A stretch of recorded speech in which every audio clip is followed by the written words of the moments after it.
안녕하세요. 당신 브랜드 연구소 조연심입니다.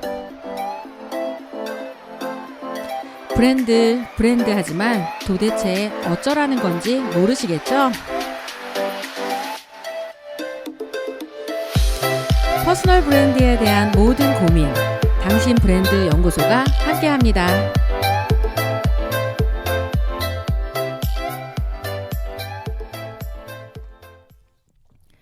안녕하세요. 당신 브랜드 연구소 조연심입니다. 오늘은 여러분들이 흔히 들었던 이야기들 중에 스토리를 가져야 된다, 이런 얘기 되게 많이 들으셨잖아요. 그래서 당신은 끌리는 스토리를 가졌는가? 라는 제목으로 오늘의 이야기를 시작해 볼까 합니다. 토이스토리, 몬스터 주식회사, 니모를 찾아서, 인크레더블, 라따뚜이, 인사이드 아웃, 코코의 공통점을 혹시 알고 계세요? 흥행 보증수표라고 하는 디즈니와 픽사의 애니메이션이라는 공통점을 가지고 있습니다. 그런데 이런 애니메이션들이 도대체 어떤 이유로 미국을 넘어서 전 세계 사람들의 사랑을 받을 수 있게 된 걸까요? 해답은 이들 모두가 끌리는 스토리를 가졌기 때문입니다. 근데 실제로 저희가 토이스토리나 니모를 찾아서, 인사이드 아웃 이런 거 보면 우리의 삶에 조금만 관심을 가지면 충분히 경험할 수 있고 공감할 수 있는 이야기로 이것들이 주어지는데, 우리의 삶에도 분명히 그런 이야기가 있을 건데, 이걸 우리는 끌리는 이야기가 없는 게 아니라 끌리는 이야기로 말하는 기술이 없는 거예요. 그러니까 스토리가 없는 게 아니라 스토리텔링 기법이 없다라는 걸 인식하면, 그런 형식을 내가 알면 그런 형식에 입각해서 자꾸만 이야기를 해보면 사람들이 같은 이야기인데 다르게 듣고 저 사람 되게 매력적이다, 끌린다 라고 이야기하게 된다라는 걸 아마 아시게 될 거예요. 그래서 오늘은 여러분에게 끌리는 스토리를 가졌는가라고 질문을 던졌지만, 사실은 끌리는 스토리로 만드는 스토리텔링 기법에 대해서 소개를 해드려 볼까 합니다. 디즈니의 스토리에는 어떤 비밀이 숨겨져 있을까요? 그 스토리를 구성하는 걸 그대로 한번 설명을 해드려 보겠습니다. 옛날 인형을 좋아하는 6살짜리 앤디가 살고 있었다. 앤디는 매일 인형을 가지고 놀았는데 그중 가장 아끼는 카우보이 인형 우디, 톰 행크스가 연기했죠. 우디와 노는 것을 좋아했다. 그러던 어느 날 우디의 위치를 위협하는 사건이 일어났다. 접었다 폈다 하는 날개와 레이저, 디지털 음성을 가진 최신 액션 인형 버즈가 나타난 것이다. 모든 장난감들의 최고의 공포는 새로운 장난감들에 의해 밀려나는 것이다. 하지만 우려에도 불구하고 버즈는 앤디의 최고 인형으로 자리를 잡고 장난감 세계에서도 인기가 급상승하게 된다. 한편 기세등등한 버즈가 자신을 장난감이 아닌 외계에서 불시착한 우주 전사라고 믿는다. 우디는 버즈를 없앨 계획을 세우나 인형과 장난감을 못 살게 하는 악명 높은 아이 시드의 소나기에 둘 다 잡히게 되면서 라이벌에서 동료가 됩니다. 그 과정에서 버즈는 그가 진짜 우주 전사가 아니라는 걸 깨닫고 삶을 포기하려 하나 우디의 도움으로 진짜 가치, 그 가치는 뭔지 알죠? 장난감으로서의 가치를 깨닫게 된다. 카우보이와 우주 전사는 목숨을 건 모험을 통해 진정한 우정과 신뢰를 배우게 된다. 이거 어떠세요? 이 스토리를 딱 보면 그냥 애들이 갖고 노는 장난감 이야기잖아. 그런데 여기에 우리한테 주는 메시지는 딱 이거예요. 최고의 공포는 우리가 가지고 있는 공포랑 똑같아. 새로운 장난감들에 의해 밀려나는 것이다. 새로운 상품에 우리의 가지고 있던 기존 상품이 밀리는 거고, 내가 하는 서비스가 뒤처지는 거고, 내가 사라지는 거잖아요. 이거 누구나 갖는 공포인데 이걸 장난감들에 의인화해서 했기 때문에 우리가 편하게 객관적으로 이 이야기를 집중할 수 있었던 거고요. 결국은 기존에 먼저 있든 나중에 있던 이런 것들이 시장이라고 하는 전체 입장에서 봤을 때는 협력을 해야 살아남을 수 있다라는 거를 알려주는 그런 이야기가 이 전체 안에 맥락으로 들어가 있었죠.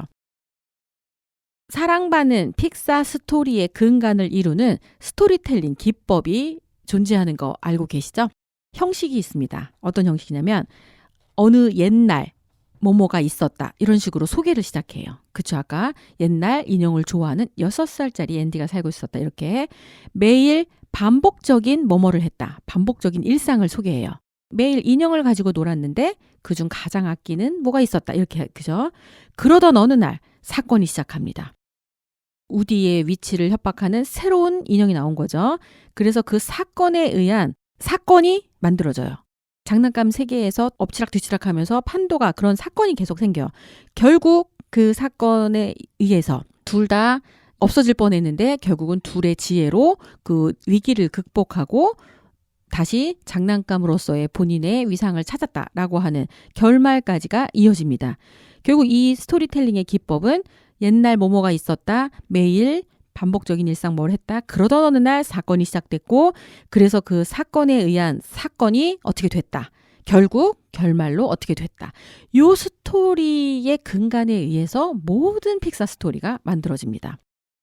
난관에 부딪힌 주인공을 계획을 가진 가이드가 도움으로써 위험으로부터 빠져나와 결국 행복한 결말을 맞게 된다는 이야기가 전개됩니다. 이런 입장에서 보면 우리도 무언가 이야기를 할 때 이런 형식을 가지면 되게 스토리텔링을 잘하면서 되게 흥미진진한 이야기를 하는 사람으로 보여질 수 있죠. 그렇다면 우리의 이야기가 어떤지 한번 생각해 보실래요? 매일 반복되던 평온한 일상을 뒤흔드는 사건이 있었습니까? 그 사건으로 인해 당신의 삶은 어떻게 변했나요? 누구의 도움으로 그 난관을 극복했는지 생각해 보시고 그래서 지금은 어떤 삶을 살고 있는지 이런 맥락으로 설명하는 사람들 되게 많잖아요. 보통 평범하게 잘 살고 있고 아무 문제도 없고 그러면 진짜 아무 관심이 없는 거야. 그런데 그 평온한 일상이 어느 날 갑자기 누가 죽거나 암에 걸리거나 사업이 망하거나 뭔가 이런 사건이 일어나면서 그 사건으로 인해 매일 지옥 같은 삶을 산다거나 뭐 채무를 시달리느라 빚독촉을 당하느라 막 이런 일들이 계속 사건이 일어나잖아. 근데 그걸 누구의 도움으로 극복하는지 극복 스토리가 나오는 거고요. 그게 아주 어렵고 힘들지만 반드시 극복하게 되면서 지금 새로운 삶을 살게 됐다라든지 뭐 이런 이야기들이 쭉 되니까 이게 스토리의 근간 아닌가요? 근데 매일 도돌이표와 같은 삶을 살고 있다면 우리의 삶에 아무도 관심을 갖지 않는다는 거예요. 문제는 내 앞에 일어난 사건이 아니라 그 사건을 극복할 당신 그 자체가 바로 끌리는 스토리의 주인공이라는 걸 기억하시라는 거죠. 어떻게 해야 끌리는 스토리를 가질 수 있을까? 자신의 가치를 결정짓는 개인 브랜드의 힘이라는 제목으로 제가 나의 경쟁력에 스토리 법칙을 풀어놨었습니다. 스토리에 각각의 스펠링에 맞게끔 명료하게 이런 게 있으면 끌리는 이야기를 좀 할 수 있겠구나. 첫 번째 스테디, 꾸준해야 됩니다. 꾸준한 걸 속에서가 매일 반복되는 일상이 있어야 되는데 그게 1년, 3년, 5년 이상 반복하고 있는 일일 때 사람들도 공감할 확률이 높아지죠. 둘째, 탑, 정상에 오른 이야기에 사람들은 경의를 표해요. 그저 그런 성과를 만들고 내가 잘했다고 해도 사람들이 인정하거나 존중해주지 않는 거 기억하시면서 어떤 거든지 본인이 정상을 찍는 경험을 반드시 해볼 필요가 있죠. 셋째, 오버컴. 어떻게 난관을 극복했는지 들려주었을 때 공감이 크죠. 왜 우리 신체가 불편한 사람들의 도전기에 굉장히 많이 귀를 기울이잖아요.